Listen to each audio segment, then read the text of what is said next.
Hello friends, நம்ம வீட்டு தோட்டத்தில் என்னென்ன காய் வந்திருக்கு இந்த வாட்டி பார்த்தீங்கன்னா பாருங்கள். ஃப்ரெஷ்ஷாக காய் வந்து பார்த்திங்கன்னா சொரக்காய்.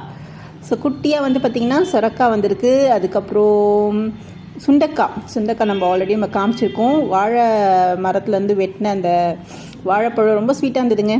ஸோ இதுதான் இந்த காய்கறி தான் நம்ம இந்த வாட்டி அறுவடை பண்ணியிருக்கோம். ஸோ இது வந்து லேட் ஆகிடுச்சுங்க போஸ்ட் பண்ணுறதுக்கு. ஆனால் இது வந்து சமைச்சே சாப்பிட்டாச்சு. ஸோ பாவக்காய் கொடியில் அழகாக வந்து பாவக்காய் கொடி தொங்குது பாருங்கள். நம்ம பொருளங்காய், பீர்க்கங்காய், பாவக்காய் இந்த 3 விதையும் போட்டோங்க. 3 விதையிலையும் வந்து பார்த்திங்கன்னா அழகாக வந்து காய் கொடுத்துருச்சு. ஸோ இது மாதிரி வந்து கெமிக்கல் இல்லாத ஒரு காய்கறி சாப்பிடும்போது ஒரு மனசு நிறைவாக இருக்கும். ஸோ கண்டிப்பாக நீங்களும் ட்ரை பண்ணுங்கள். ரொம்ப சிம்பிள். அதோடைய விதை வாங்கி அழகாக இருக்கிற இடத்துல வந்து போட்டிங்கன்னா டக்குன்னு அழகாக உங்களுக்கு கொடி மாதிரி வந்து ரொம்ப ஒரு ஹாப்பினஸ் கொடுக்கும். ஸோ கண்டிப்பாக ட்ரை பண்ணுங்கள். பாருங்கள், பாவக்காய் பாருங்கள். அதாவது பூச்சி இல்லாத ஒரு உணவை சாப்பிட்றதுக்கு ரொம்ப கொடுத்து வச்சுருக்கணுங்க. கண்டிப்பாக ட்ரை பண்ணுங்கள். ட்ரை பண்ணிவிட்டு கமெண்ட் பாக்ஸில் கமெண்ட் பண்ணுங்கள். பாய்.